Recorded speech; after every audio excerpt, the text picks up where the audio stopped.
Es un gusto recibir, está pronto, ¿no? Sí. A Óscar Padrón Fabre, autor del libro Rivera, el artiguismo posible. ¿Qué tal, Óscar? ¿Cómo te va? Buenas tardes, Sergio, a los panelistas, Buenas un tardes. gusto y a toda la audiencia. Muy bien, Óscar. Bueno, primero que nada quiero acusar recibo. Recibí el libro hace minutos nomás. Para acomodate mejor, así salís en pantalla entero. Ahí está. Dale, vamos arriba, vamos a ver si lo conseguimos. Perfecto. Recibí el... Tampoco vale la pena mucho lo que se va a ver en pantalla, así que no te preocupes. No, pero vamos a charlarlo. Gracias por la dedicatoria, gracias por el libro. Evidentemente lo recibí hace un ratito. Todavía no le pude entrar. No me digas que no lo leíste. Leo rápido, pero no tanto. Pero No. Es un libro para vacaciones o para periodos posoperatorios, también puede ser la campaña.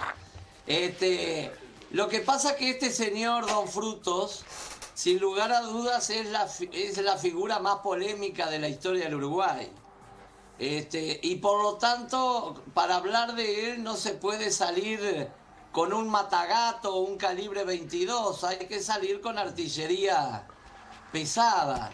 Y bueno, la verdad que tampoco queríamos que tuviera esas dimensiones. Nosotros es una figura que la venimos estudiando casi desde 40 años atrás. Hemos ido abordando algunos aspectos en otros libros. Algunos de esos libros se presentaron en Buscadores hace muchos años, Sergio. ¿qué libros? Como el de los charrúas minuanes en su etapa final y Ocaso de un pueblo indio, que son todos temas que tienen que ver con la figura de Rivera. Pero bueno, nos quedaba hacer una obra de mayor aliento, más abarcativa, de un hombre que más allá del juicio de valor que se pueda tener sobre su actuación, no hay duda que fue la trayectoria más prolongada en la historia del país y para hablar en términos futbolísticos y que todos entendemos, jugando en primera. Es decir, desde 1820 a 1847, Rivera fue el factor decisivo de la historia. Sí. Óscar, y es un cuarto de siglo. Óscar, estábamos viendo imágenes. Poné nomás, Diego, si querés. Imágenes del lanzamiento, ¿no? Del libro. ¿Dónde fue? El lanzamiento en realidad del libro se realizó en Florida el 8, en una jornada de investigadores de todo el interior del país. ¿Quiénes están ahí?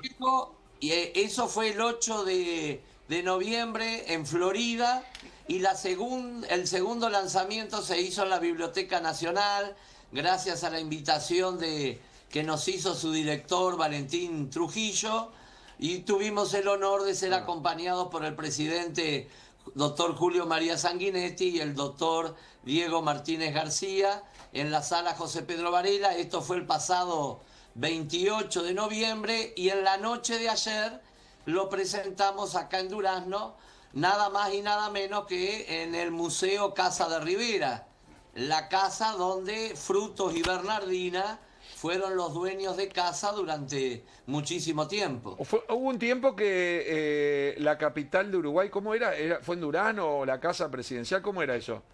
Bueno, nosotros llamamos a Durazno capital de los caudillos como un emblema histórico y turístico por el hecho que primero La Valleja hizo de Durazno la capital de la provincia. Este es un hecho menos conocido, pero desde 1826 a 1828, cuando La Valleja fue gobernador provincial, hizo de la Villa San Pedro del Durazno la capital. Y luego Don Frutos, en sus dos presidencias, si bien no pudo hacerlo de derecho, porque cuando quiso trasladar oficialmente la capital a Durazno, le dijeron que no estaba en sus prerrogativas constitucionales poder hacer eso. En los hechos, Don Frutos, buena parte de sus dos periodos de gobierno, lo hizo desde la Villa San Pedro y ha quedado en el imaginario un poco colectivo de los orientales y también de los uruguayos esa idea de otra capital que pudo haber estado en el centro del país y tal vez el desarrollo de nuestro Uruguay habría sido diferente. Rivera construyó una gran casa frente a la plaza principal de Durazno, que actualmente, desde hace ya 30 años, es un museo histórico. Fíjate que Rivera también es el único hombre, el único político del país que tuvo 2 sedes y 2 residencias. Una en Montevideo, la Casa de Rivera, que también es museo, en la Ciudad Vieja, y la Casa de Rivera en la ciudad de Durazno. Eso habla de un líder político, de un líder militar, que le daba la importancia que Montevideo, por supuesto, tenía, pero que también tenía clara conciencia que el país no terminaba, como ahora es de moda decir, en el Santa Lucía. En aquella época se hablaba de la quinta de las albahacas, en la zona del Prado. Oscar, ¿por qué el título Rivera, el artiguismo posible? Porque al contrario de lo que la leyenda negra sobre Rivera ha pretendido decir y sigue diciendo, de que Rivera fue quien traicionó a Artigas, Rivera fue el que se vendió a los portugueses, Rivera fue el que expulsó a los que recibieron tierras de Artigas, Rivera fue el que mató a los charrúas cuando Artigas protegió a los charrúas. Todo ese juego de dicotomías de blanco y negro, nosotros en el libro pretendemos demostrar que, al contrario de eso, en múltiples aspectos, Rivera fue el principal continuador de la tarea que realizó José Artigas. Lo que pasa es que Rivera no tiró en saco roto la experiencia trágica de la forma que terminó el artiguismo, con una derrota tremenda, con miles de muertos bajo el dominio extranjero, y Rivera se transformó en un hombre esencialmente político, calculador, que trataba de dar pasos seguros y no lanzarse a aventuras que ponían en riesgo a toda la población. Pero en múltiples aspectos, que sería largo ahora desarrollar, Rivera fue el verdadero continuador, o si no el verdadero, el principal continuador de varias de las líneas de acción, de las ideas y de las orientaciones políticas que vienen del artiguismo. El artiguismo fue una línea revolucionaria en el Río de la Plata y que provocó la ira y el enojo de Buenos Aires, de Río de Janeiro, es decir, de los grandes poderes regionales, y primero Artigas y luego Rivera tuvieron que enfrentarse a esos poderosos vecinos entre comillas. Rivera alguna vez dijo: el Uruguay nace, pero nace en la cuna de Hércules, rodeado de serpientes. Bueno, ahora, sí. Ahora, una pregunta. Rivera, ¿en qué año fallece Rivera? 13 de enero de 1854. O sea, 4 años después que Artigas. Entre que Artigas se fue a Paraguay y el fallecimiento de Rivera, ¿hubo relación entre Artigas y Rivera? Bueno, no nos olvidemos, Sergio, que Artigas entra como prisionero al Paraguay y que Francia le perdona la vida, pero nunca lo recibe porque lo rechazaba, y lo manda desterrado a Curuguatí, muy lejos de Asunción. Rivera siempre tuvo mucho contacto con la familia de Artigas, incluso los 3 hijos varones de Artigas, Manuel, que lo tuvo con la sorianense Isabel, José María, que lo tuvo con su prima Rosalía, y Santiago, que lo tuvo con Melchora Cuenca. Los 3 fueron soldados de Rivera.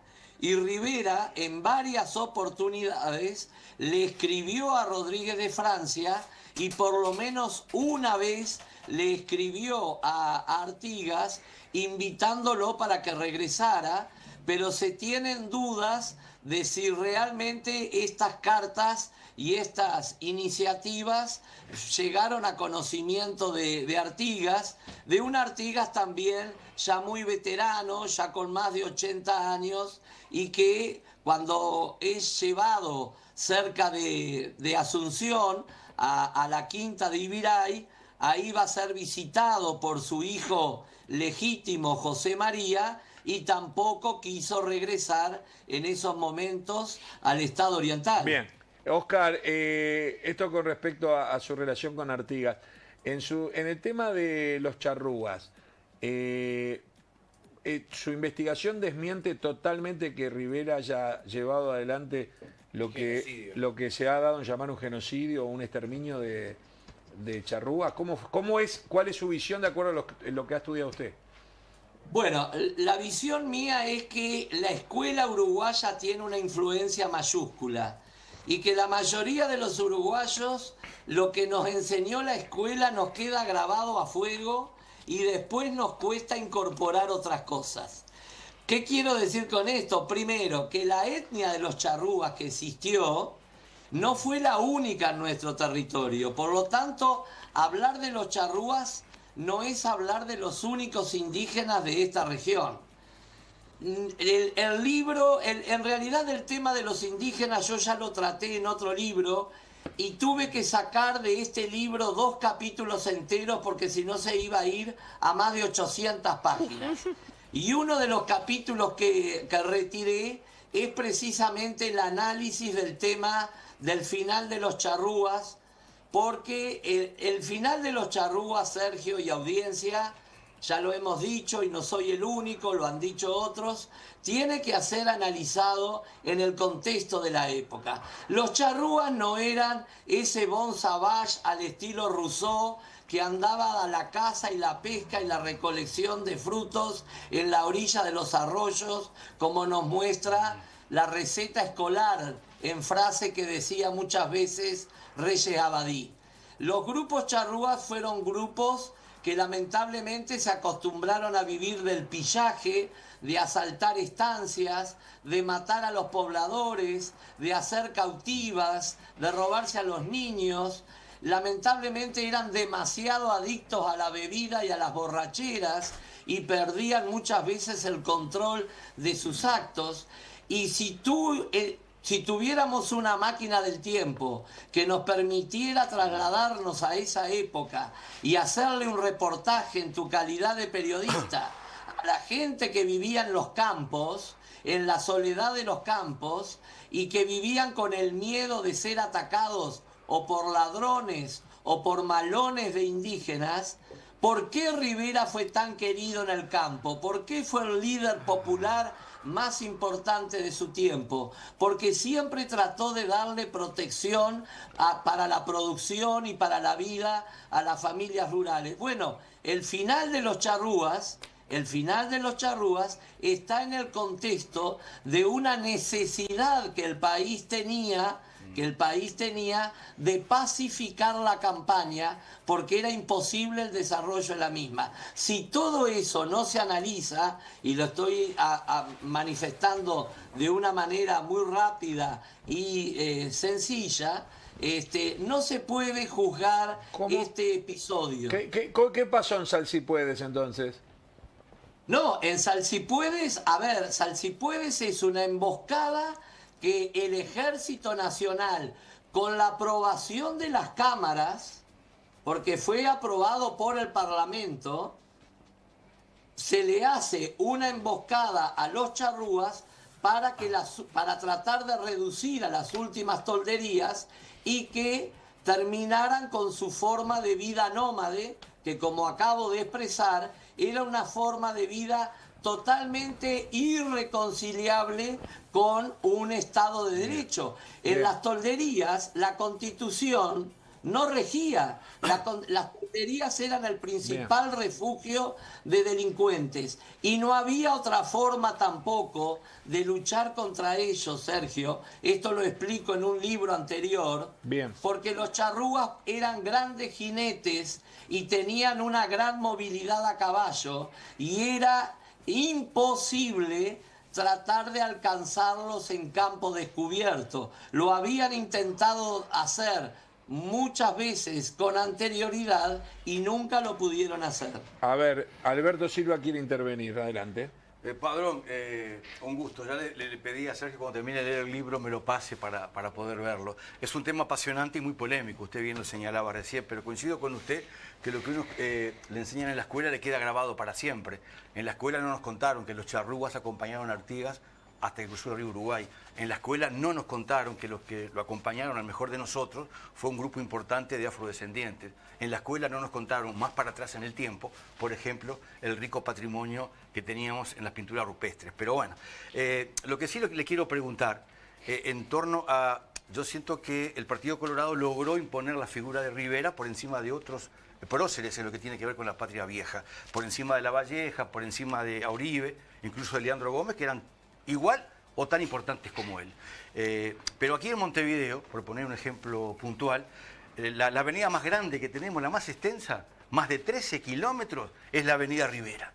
Atraviesa 9 barrios, arranca en el centro y termina en Carrasco. El Parque Durandó le cambian el nombre y le ponen el nombre de Parque Rivera. La estatua, escultura gigantesca que tenemos, nada menos que en Tres Cruces, es de Rivera. ¿Usted no cree que está sobredimensionado? Bueno, y al pobre Artigas, como todos saben, y ya lo he dicho más de una vez, le hacen pasar por encima la avenida Sarmiento. Un enemigo de Artigas, alguien que despreciaba Pero Bolívar Artigas está buena, ¿eh? Sí, sí, le Está pasa por larga encima también. a Sarmiento, caso único en el mundo. Y Que al la mejor principal plaza. caso único en el mundo que le pasen por encima al héroe nacional un enemigo. Pero bueno. Bueno, no tiene la culpa no le pregunto a él, bueno. pero tiene la culpa al Partido Colorado, No, que fue el que impuso el nomenclator, por ejemplo. Bueno. Entonces le pregunté si su partido, el Partido Colorado, no sobredimensionó la figura de Rivera y, por ejemplo, Lavalleja, Uribe, incluso Leandro Gómez, quedaron a un costado. A ver. Bueno, mucho gusto, Silva, por este intercambio. Supongo que cuando dice su partido se refiere al partido de Rivera. Yo no pertenezco al Partido Colorado. Ah, pensé que sí, como presentó el libro en la casa del Partido Colorado. No. Yo tengo una gran admiración por Rivera, como puedo tener una gran admiración por Aparicio Saravia. Yo soy un hombre de tierra adentro y no miro el país desde Montevideo. Trato de mirar el país desde el interior del territorio. Ah, entonces Leandro Por eso, Gómez lo destaca más todavía usted, seguramente. Leandro Gómez me parece, aunque no estoy de acuerdo con algunos aspectos de sus decisiones, pero toda persona que ofrende su vida en aras de un ideal siempre va a merecer el máximo respeto, Silva.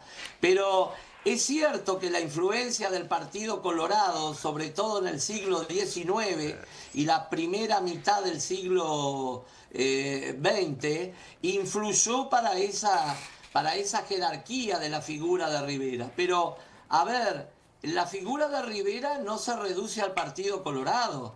A mí me gusta recordar que el nacimiento de las divisas fue a partir del año 1836 en la batalla de Carpintería.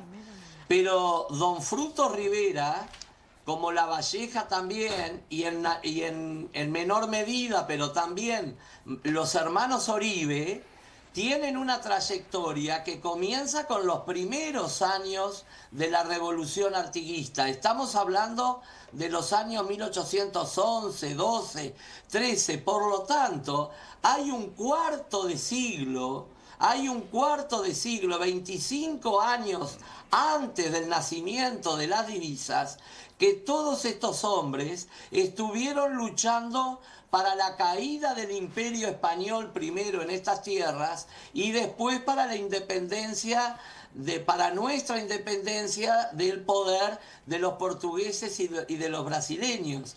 Por lo tanto, reducir a estas figuras a tribus parciales con una determinada divisa política y dejarlo a Artigas como el que lo queremos todos porque no tuvo partido, porque tuvo la suerte de vivir y de retirarse de nuestro escenario antes que nacieran las divisas políticas, desde el punto de vista del análisis histórico y de la perspectiva histórica, me parece que no es un procedimiento correcto, porque el propio Artigas dividió en su época la sociedad y no todos fueron orientales, no todos fueron al éxodo, y si uno lee con razón la literatura argentina, señala a Artigas como el que inició la guerra civil. Y esto no es en absoluto señalar algún defecto o algún error de Artigas. Es simplemente decir que estamos hablando de tiempos sumamente convulsionados, donde se caían los 3 siglos del Imperio Español y esta América buscaba desesperada a ver qué iba a hacer de ella. Incluso algunos con poca fe iban a buscar, como tú bien sabes, Silva, un príncipe a Europa. Sí. Y sin embargo esta gente, estos criollos, con gran coraje, a veces con una educación formal muy rudimentaria y casi a ciegas, fueron encontrando un rumbo para este país y nos pusieron las bases de una república, de un país independiente y de una sociedad organizada con una... Padrón, simplemente un aporte. En Argentina también hay muchos historiadores que reivindican a Artigas en su condición de federal. Él tenía partido, él no era unitario, era federal. Él tenía un compromiso. Y hay gente que lo reivindica y mucho. Bien. Los unitarios terminaron ganando, pero él es federal. Artigas sí tenía partido. Bueno, no, pero no es colorado ni blanco. No, obvio, porque vinieron después. No existía en ese momento. No, pero, perdón, me meto... Hay gente que reivindica en Argentina Artigas. Pero con mucha gente. Sí, pero en el correr de las décadas, haber tenido un pasado colorado blanco hace que haya medio país, por decirlo algo, en su momento. Ahora ya no es, no es medio, ahora sería un cuarto. Un tercio sería. Exacto, tercio, ahí está. Claro. Pero digo, es eso. Creo que es eso por donde iba Padrón. Porque está prácticamente invisibilizado La Valleja. Claro. Que fue el libertador de la patria. No está invisibilizado. ¿Cómo que bueno, no está, pero La Valleja debió haber sido el prócer nacional. Con todo lo que hizo. No es el 33 oriental y todo eso. Sí, está bárbaro, pero La Valleja como figura en sí ha tenido, digamos que una guardada por debajo de la alfombra. Totalmente. La idea es hablar de Rivera y quiero aprovechar a Padrón, así ya lo dejamos libre, porque el libro, como insisto, tiene como 650 páginas y no quiero contar el final, o sea, no quiero spoilear, pero... No podés contar ni el principio ni el final, que no lo leíste. Exactamente, lo recibí. Si no te retira el libro. Lo recibí recién. No, lo que quiero... La sacó afuera del estadio. Yo lo que quiero decir, Oscar, yo lo que quiero preguntar es cómo visualiza a alguien que se especializa en el tema Rivera de esta manera para escribir este tipo de libros, cómo ve lo que con el tiempo se le llamó el riverismo. Voy a tirar nombres, tal vez me estoy diciendo disparates, pero calculo que Pedro Manini Ríos, y bueno, y más acá en el tiempo se podría decir, no sé si Pacheco Areco puede ser, o la gente... No, Pacheco venía más de la 14, venía del sector del diario El Día, del vallismo de los hijos de Valle. Bueno, la mañana y el diario... La mañana y el diario... La mañana. Pedro Manini Ríos, y bueno... El riverismo sí. Está bien. Bueno, ¿qué fue el riverismo como movimiento luego? La figura de Valle y Ordóñez. A ver, el que mucho hace, mucho molesta, pisa muchos dedos y la gritería se siente por mucho tiempo. ¿Qué quiero decir con esto? De que todos los grandes hombres que han hecho mucho generan también grandes odios o grandes adversarios. Rivera fue precisamente uno de esos porque no se metió en todas y estuvo en todas durante 40 años, eso es increíble. Cuando aparece la figura de José Valle Ordóñez, evidentemente que José Valle Ordóñez trae un programa absolutamente transformador para el país. En múltiples aspectos, desde el divorcio hasta una reforma de la Constitución, desde un rol nuevo del Estado a terminar con el régimen de coparticipación que tenía con los blancos. Entonces, es evidente que generó grandes adhesiones y ahí surge el vallismo, que hasta el día de hoy sigue siendo de alguna manera un mito redituable electoralmente, pero también generó dentro de su propio partido, como le pasó a Rivera, porque a Rivera lo desterraron para Río de Janeiro los propios colorados, no fueron los blancos. Bueno, en la época de Valle Ordóñez se van a ir produciendo fraccionamientos dentro de ese Partido Colorado tan poderoso después de haber ganado la revolución de 1904, y sobre todo a partir de la propuesta de la reforma constitucional que presenta Valle en los famosos apuntes de 1913, donde quería eliminar el poder ejecutivo y poner un colegiado. Eso genera una reacción de un sector del propio Partido Colorado muy grande, encabezado por gente nada más y nada menos que Pedro Manini Ríos, que había sido el secretario personal de don Pepe Valle, y nada más y nada menos que José Enrique Rodó. Ahí se forma todo un movimiento anticolegialista, y ahí están una de las bases de lo que se dio en llamar el riverismo, que tuvo en el diario La Mañana el principal blasón periodístico durante una larguísima trayectoria, enfrentándose al vallismo más neto de Valle, de sus hijos y de su sobrino Luis Valles-Verre. Sí, claro, es apasionante todo eso, toda esa historia y la vinculación con los diarios. Hoy capaz que la gente no lo entiende, pero para el Partido Nacional la existencia del diario El País era importante, para el vallismo, para Valle Ordóñez era El Día, para la decisión después de Jorge Valle, o Luis Valle en realidad, era el diario Acción, ¿no? Claro, el debate de Herrera. El debate herrerismo, claro, o sea... Plata de Andrés Ramírez, sí, o sea, seguro, fue la época de oro de la prensa. Sí, sin diario no había. Después, bueno, vinieron ya referentes periodísticos de izquierda también, como podría ser sí, el Popular, por ejemplo, en Marcha fue toda una institución, toda una época conquistando a la cabeza. Sin un diario o un semanario era como difícil llevar adelante. Totalmente. ¿No? Aún los anarquistas tenían publicaciones, tenían sus diarios, claro. Y está bien lo que señala el Popular, el Partido Comunista, claramente. Bien, claro, Nicolás. Pero eso comienza ya cuando nace el país, hay una prensa escrita potente, y que gracias ahora a la gran obra de Anáforas, esta obra que está haciendo la Facultad de la Comunicación, poniendo en red antiguas publicaciones, los uruguayos se están enterando de la cantidad de periódicos que acompañaron el desarrollo del país desde su mismo nacimiento. Totalmente. Le quiero agradecer, Óscar Padrón, nos quedan un montón de cosas para comentar, pero la dejamos aquí, tal vez otro día tengamos otro contacto, o un día que venga por Montevideo lo recibimos aquí y podemos hasta debatir. Esa es la pimienta de la historia, las unanimidades son muy aburridas, lo bueno es la polémica. Exactamente, y bueno, acá tenemos este libro, Rivera, el artiguismo posible, recientemente editado. ¿Qué editorial es? Es mi propia editorial que tiene 20 años, Tierra Adentro Ediciones.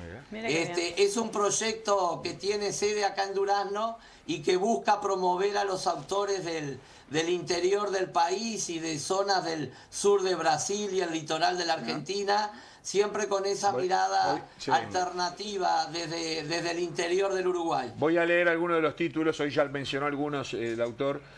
Sangre indígena en el Uruguay, Durazno, bases para una identidad y un destino, Durazno antiguo, son todas diferentes publicaciones, ¿no?, de distintos libros. Españoles en Durazno, Ocaso de un pueblo indio, Artigas y los charrúas, Julio Martínez Ollanguren, una gran guitarra, los charrúas minuanes en su etapa final, Misiones Jesuíticas. Ese es el de ahí es donde planteo el tema del final de los charrúas y todo eso. Exacto. Misiones Jesuíticas, la palabra de los protagonistas, Historia de la educación en Durazno, Durazno antiguo, Villa San Pedro del Durazno, 1821-1906, y el artiguismo posible, además de un montón de publicaciones que tiene usted, Oscar. La verdad que muchas gracias y bueno, coordinaremos un día para venir acá, sí discutimos con más tiempo, con comodidad, porque está bueno el debate y está lindo encontrar... Que se enciende de vuelta, además. Exactamente, No, está lindo encontrar opiniones diferentes. Y además, ¿saben lo que está bueno? Susana Pecoy, Muchas que es muy, gracias a ustedes. Susana Pecoy, que es muy blanca, no está pasando bien en esta nota riverista. No. A mí me parece que es muy interesante por varios motivos. Primero, porque los libros de texto que uno lee en la escuela generalmente no son demasiado profundos sobre las figuras de la historia del país. Porque para evitar, yo creo que ese tema de las Para políticas, evitar- evitar el partidarismo. pero está bueno que estén las dos visiones y que estén todos los integrantes que construyeron la historia de este país. Hay figuras que los libros de texto prácticamente tienen con suerte cuarta carilla y uno se pierde de verdad de lo que es la profundidad del personaje y la vida de esa persona que llevó un ideal adelante. Más allá de que uno pueda estar de acuerdo o no de acuerdo, tienen una riqueza en su profundidad de vida y de acción que está buenísimo. Este tipo de libros, más allá de que uno pueda tener una visión distinta o lo que sea, ayudan a construir también no solo la imagen de la historia, sino de la democracia de un país. Y es buenísimo. Y ya que estoy, mandarle un saludo a una querida amiga mía que estaba mirando la nota y me pidió que la saludara, de la historiadora María Julia Burgueño, que nos estaba mirando. Bueno, a la sanducera María Julia, muchas gracias. Y un apunte a lo que tú dices, muy importante. Una de las grandes ausencias de los textos, y no solo escolares, es la ausencia de la mujer. Absolutamente. La mujer que tuvo un papel decisivo en la historia, no solo en el rol tradicional que se le ha adjudicado, sino participando de las la acción batallas política. No se puede entender Invasiones inglesas. a nuestro admirado Lavalleja si no es con Ana Monterroso al lado, que impulsaba a Juan Antonio y que lo ayudó a conspirar en más de una acción. O y a un Josefa Oribe. Sobrina, o un Rivera sin su Bernardina, y a Exacto. las chinas que acompañaban a los ejércitos, y a las mujeres que curaban a los heridos. Y a Oscar. las lanceras de Aparicio. Oscar, Claro. les corto, ya está, basta de tanta cortemos con tanta dulzura. Gracias, Oscar, le mando un fuerte abrazo. Gracias, Sergio, por este espacio, y siempre a las órdenes y adelante con todo siempre. Bueno, muchas gracias. Yo pensé que era una comparsa. No, sí, seguía. Las lanceras de en Aparicio. Cativelli, hermano.